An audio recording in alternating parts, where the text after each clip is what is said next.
Good evening, and welcome back to the Poe Museum. During Edgar Allan Poe's lifetime, one of his books was considered almost too dangerous to read.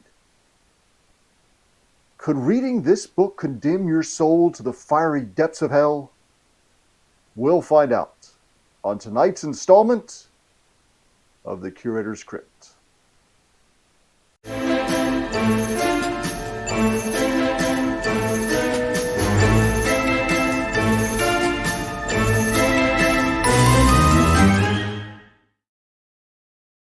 So here it is, a first edition of Poe's very last book, Eureka, his Theory of Everything book.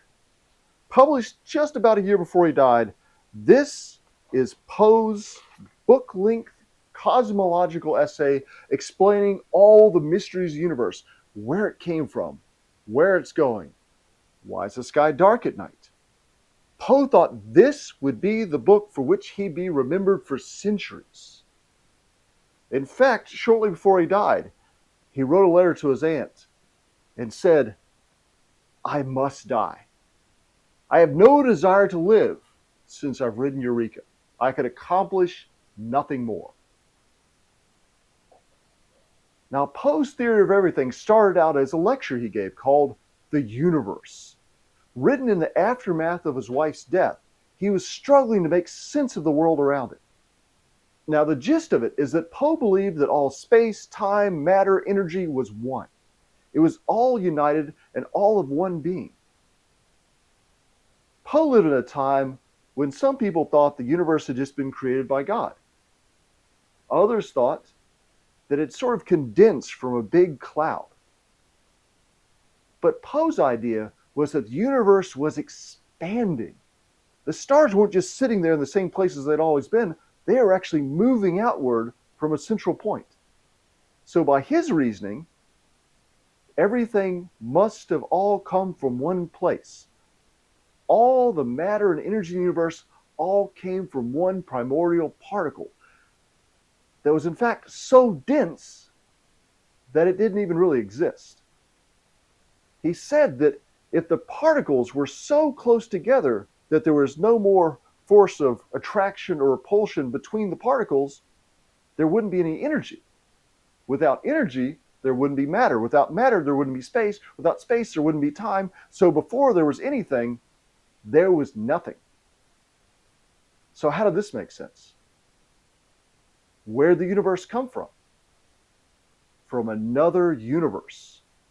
Poe proposed that the universe would expand so far that it would start to contract back in itself, going back to that primordial particle which got so dense it collapsed into itself, kind of like a black hole, and then another universe would explode outward somewhere else.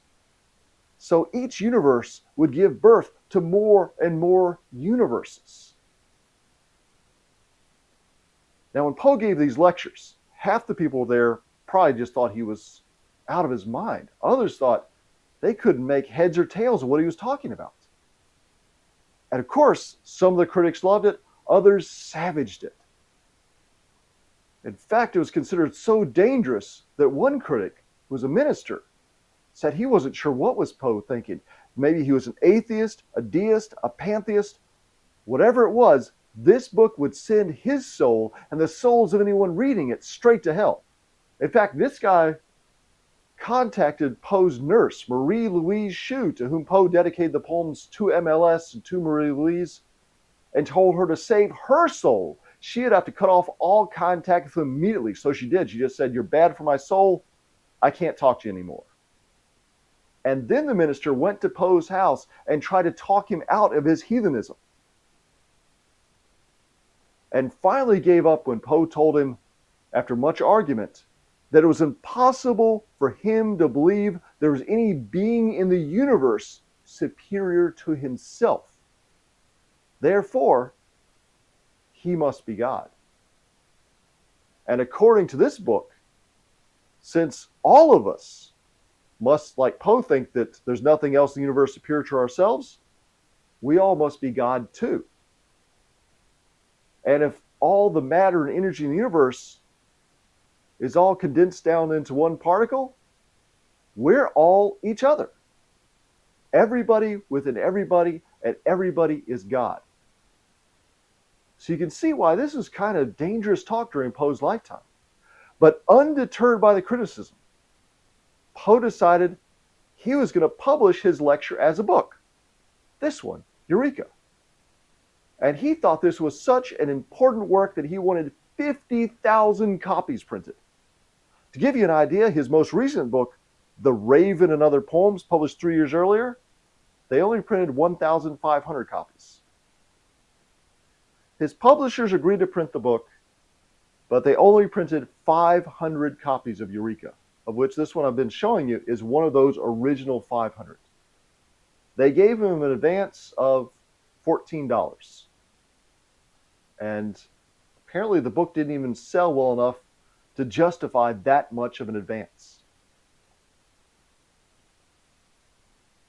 But still undeterred, Poe continued to work on this book, revising it because he wanted to print a second edition of it. Unfortunately, he died before that was able to take place, if he could have even have convinced anybody that it was worth publishing it. So what are we to make of this book? Let's read a little bit of the preface here.